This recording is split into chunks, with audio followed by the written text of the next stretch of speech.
Okay, so thank you for allowing me to join you for this conference. It's the first time I've talked about my research in public, not to my supervisors, not to fellow students, etc. So I'm a very beginning researcher. I'm in the second year of my doctorate here in England. However, I'm just part-time because my profession is as a design and technology teacher in secondary education. However, I absolutely love what I do in terms of teacher training. So I'm the design and technology subject specialist within our local consortium for teacher training. In addition to being the head of design and technology. And I'm really interested in research and learning how to support this subject. So I did my master's, which focused on design and technology, and the decline of design and technology within England, because there's been a huge decline where the subject has less GCSE entries, which is our certification at the end of schooling, than what there ever has been before. And in fact, design and technology used to be a mandatory subject, but it no longer is. And as John was saying earlier, there's been lots of changes within the design and technology curriculum. So now, instead of being textiles and woodwork and metal and food, etc., it's all one holistic subject that's been brought together. So my first slide that I'm going to come onto, we're going to talk about why this research, why now. Then I'm going to talk to you a bit about design and technology in England. I'm going to talk to you about the literature review that I've prepared, which is right at the very beginning of, I've done my design proposal, my research proposal, I've done my literature review, and now I'm working on my methodology, so how I'm going to research this problem. I've got a contextual framework that I'm going to share with you as well, but this is still very much work in progress, so any kind of feedback, comments, anything, I'm completely open to your suggestions. So this research, why now? I've talked a bit about me. So as I say, I'm head of design and technology in a secondary school. I have a background in fashion textiles, so that was my degree. However, when I became a design and technology teacher, in my teacher training, I literally taught textiles. I might have observed some food lessons or gone into the workshop, but that was kind of as far as I ventured into design and technology as it is. And I was very much textiles, textiles, textiles. However, when you get employed by a school, there is an assumption now that design and technology teachers can, in line with the new curriculum, teach across the board. However, that was not the case at all. And I spent so many nights with my dad, who was an engineer, telling me what this means and how to teach this in the curriculum, because 90% of my timetable was in the workshop doing timbers and metals, etc., which was completely removed away from my textile background, which the school knew I had. You know, it's very clear and very open about that. But the allocation, they needed me to teach in the workshop. That was that. So this was really quite worrying. And this was obviously years and years ago now, but I've always had this in the back of my mind. And when I done my master's, I realized that actually it wasn't just me. This was happening everywhere. Like, this was such a common problem. There were so many assumptions that you are design and technology teacher and you are an amazing cook, you're an amazing sewist, you're an amazing wood turner, you can do it all, you're kind of a jack of all trades. And this led to so many problems in terms of student achievement. It led to the teachers feeling isolated, feeling lonely, feeling lack of self-worth. There were so many problems that developed from that. So I continued my research onto this doctorate. And I'm really lucky that my supervisors are Dr. Alison Hardy and Dr. Sarah Davies, and they are design and technology researchers. So they're really into the subject, and they have been able to help guide some of this research, which I'm doing. So that's a bit of a background about me. So I've got a real personal kind of connection with the project. The next slide, it talks about design technology in England. So in England, this is statistics that the government have just released for the last academic year, so 2023. So funnily enough, in the government statistics, although they are very much now that design and technology is a holistic subject, it's one subject, it's not discrete specialisms, in their reporting, they are still reporting it discretely. That the teachers we have within the subject are discretely electronic specialists, food technology specialists, graphic specialists. However, that's not how they're trying to convey the curriculum. So we've got a bit of a disparity there. However, these statistics show us, oh, sorry, that's just gone. The statistics show us the amount of teaching by hours within the subject in each discrete area of design and technology that were taught by teachers who did not have an A-level or post-A-level certification or qualification within the subject. So we have to be really careful with this data, however, because there's a couple of things about this.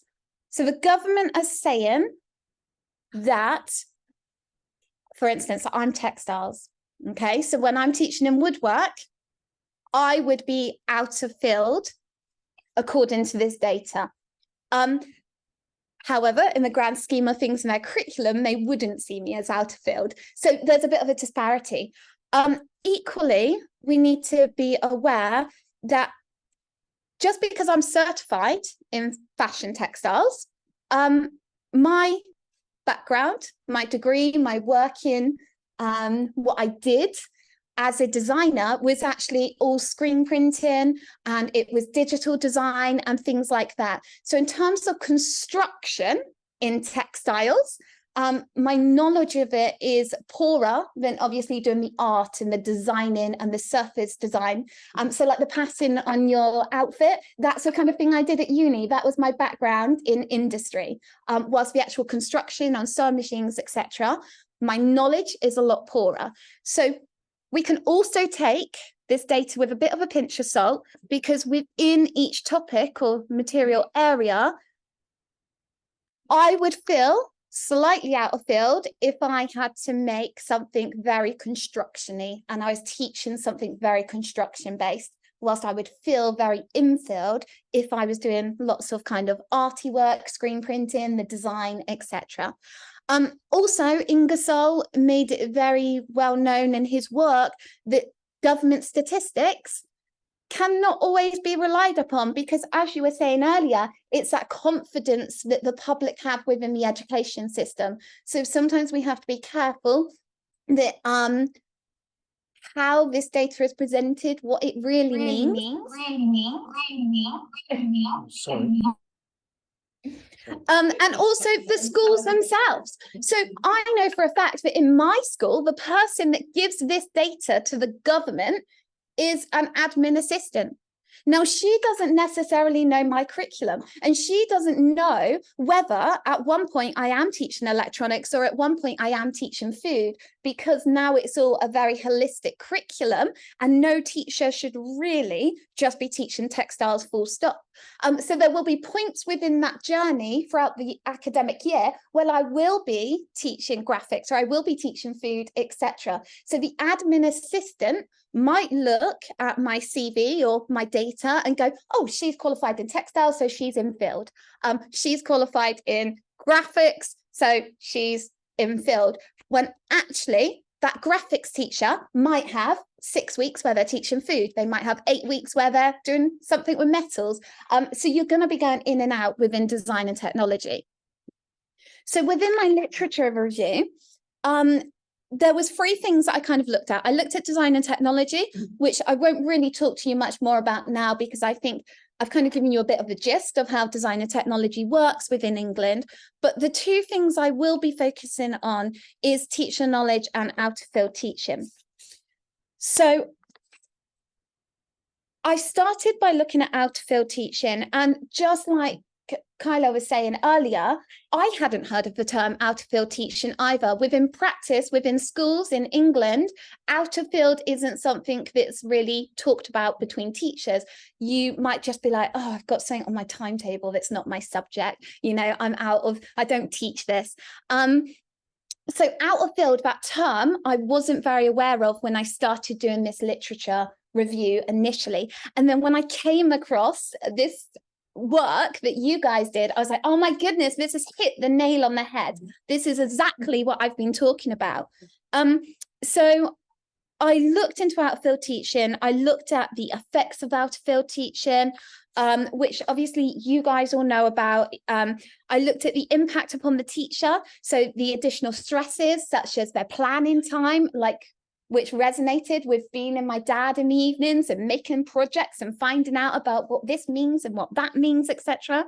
I looked at the teacher identity, because when I was in that position and I was all of a sudden in a woodwork room, and I felt very like I was putting on a performance, like I was a bit of an actor, like actually the inside me was really scared, etc. But I had to be really confident. I had to be that more knowledgeable other within the room, because that's what I had to do. So I looked at teacher identity and looked at the effects that this can have. I looked at quality of teaching, at student outcomes and how that can be affected. I also looked at relationships and how the out of field teacher has to lean on other people and how those colleagues have to offer that support and guidance. I also looked at positives. There were some positives of out of field teaching. I know that we always say, you know, it's education's dirty little secret and things like that. However, there were some positives. It was found that, you know, teachers sometimes were more constructive. They were more experimental sometimes, because they were going through that learning journey as well. So there were some positives, but the amount of literature that was negative was overwhelming against the positive literature. And that really stuck out like a sore thumb. So then I looked at, okay, well, what does a teacher need to be in field? What does it mean to be an in-field teacher? So I looked at teacher knowledge. So this brought me to looking at predominantly the 7 bases that Shulman identified. And then the big kind of maze that is PCK. So PCK has been reconceptualized by this person and that person, and it is very mind-boggling. I spent months and months looking at PCK and trying to ascertain what actually is PCK, and it's very ambiguous. But there were a couple of things that really resonated again with my work that I was doing. So one thing was that PCK is subject specific. And again, I recognized that within my work, that although I felt and I was happy doing my textiles, etc., my knowledge as a teacher, I felt like a beginner again. I felt like a novice when I'm out of that content knowledge, which I recognize. So that struck me.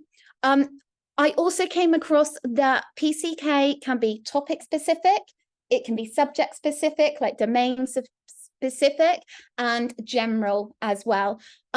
So that was really important as well, because that rang bells in terms of design and technology, because you have your discrete area that you're specialist in, but then you've got all the other things like the design process within design and technology.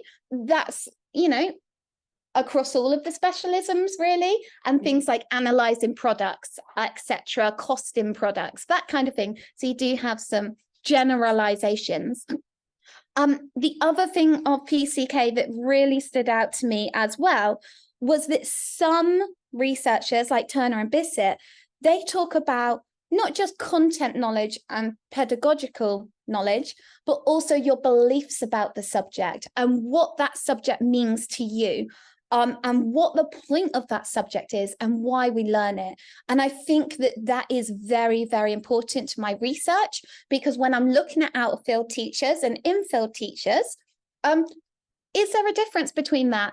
The maths teacher that is brought in to teach design and technology because we don't have anybody else to teach it, do they have a different experience of design and technology? Does that mean something different to the in-field teacher? And likewise, within the specialisms, does the textiles trained teacher have a different conception of the subject to the timbers-based teacher or the paper and board or the food teacher. What is the point of that? So within design technology, research and out of field, it's really exciting because you've got different buckets that we can look in. We've got the in-field teachers, which fill in-field. They have a qualification in-field. They're really in-field. But then we also have your feeling out of field, technically in-field, but teaching away from your area where you're qualified maybe. And then we also have the other teachers that have come in, and the other teachers that have come in, again, usually on the timetable, it's just a case of the timetabler saying, well, that maths teacher's under their timetable. We need someone in DT. Let's just stick them in there. And actually, nobody's looked into what their values are about design and technology, what their beliefs are, what their life histories are about design and technology. And how they feel about teaching that. So I really want to get into the crux of, you know, you've been allocated a subject. What is your feelings? What's your history? What's your experience of that, etc. And seeing if there is differences between that in-field and out-of-field. So my contextual framework, it looks at the PCK. So the PCK, the 3 things that I've brought out of the PCK research is looking at the experiences, the beliefs about the subject, and the content knowledge. Content knowledge is something that I really want to look at, as well as those beliefs. So there's lots of elements, obviously, of PCK that can be brought to the table. But for me, it's that knowledge and beliefs about the subject and the content knowledge. The other 2 things that I'm bringing into this is the theory of Goffman, which is the dramaturgy. So as I said, when I was out of my comfort zone, I felt like a performer. Now, the theory of Goffman is that the world's a stage, and I'm looking at this as the teacher is the actor. And the teacher has a front stage performance, which was me standing up there pretending to be a more knowledgeable other and trying to get through that lesson. But underneath, my backstage reality was like this. And I was really worried and really, you know, anxious, upset, you know, all these mix of emotions. So I want my research to look at that front stage performance, how those interactions are between the colleague and the teacher, what the colleague does with their pupils, etc., the work. So I want to gain an understanding of that front stage performance, what is presented. But I also want to look at that backstage reality, so that dirty little secret, as it was. I want to understand from the crux of that teacher what they're feeling. I want to understand also what the colleagues are feeling, because in the literature review, there was lots about you need to be supported by in-field colleagues. The in-field colleagues are lent on, etc. The leaders, the head of department need to guide that out-of-field teacher. However, in reality, how does that in-field teacher feel? How does the dynamic of the department work? Because there's not much about kind of the dynamics of the department and how the out-of-field teacher can affect that kind of dynamic. So I think that's really important. Obviously, the more knowledgeable other as well. The teacher is assumed to be the more knowledgeable other, but that's obviously they will be to some extent, but maybe not as much as they're assumed to be. The pupils are trying to be the more knowledgeable other, and the colleagues are often the more knowledgeable other. So we've kind of got this theory coming in as well, that the more knowledgeable other, that's what we're aspiring to be, isn't it, as teachers? So that's led in there as well. So to bring that to an end, my research questions, a perceived proximity to the subject. So how does a teacher's feeling, how close they feel to the subject, affect their front stage performance and backstage reality? So FSP is the front stage performance, backstage reality is BSR. So front stage performance, like I said, that'll be observations, that'll be looking at work, etc. The backstage reality will be talking to those teachers, talking to how they feel. A teacher's general domain and topic PCK. So actually getting down to the nitty gritty, are they okay when it's something more generalized, such as product evaluation or costing of products, etc. Whilst is it the technical skills, or is it the technical skills they're okay on because maybe they do sewing as a hobby and actually it's the other parts that they're more affected by. The collective PCK within a community of practice. So looking at the department as that community of practice, how does that impact its members? And then the student progress. The student progress I've got is my fourth question, because personally for me, although teaching, it's all about student progress and helping student progress. A bit like you said, I believe the teacher's kind of at the heart of that. And the teacher is what we really need to kind of look and support, because if we're supporting that teacher and that teacher's getting what they need, that's going to help with that pupil progress. So for me, I am looking mainly at the teacher in my centre, their colleagues, and then going out towards the student. So yeah, so that's why that one's slightly farther down. So that's kind of me. Hopefully I'll be able to come back in the future and say to you, well, this is what's happened since last time. But I would absolutely welcome any feedback, any kind of ideas, any suggestions. I know there's probably holes in it, etc., because it's still very much a work in progress. But yeah, that's where I am. And I'm really excited just to join you all and to have listened to your speeches in the last couple of days. They've been amazing. So thank you.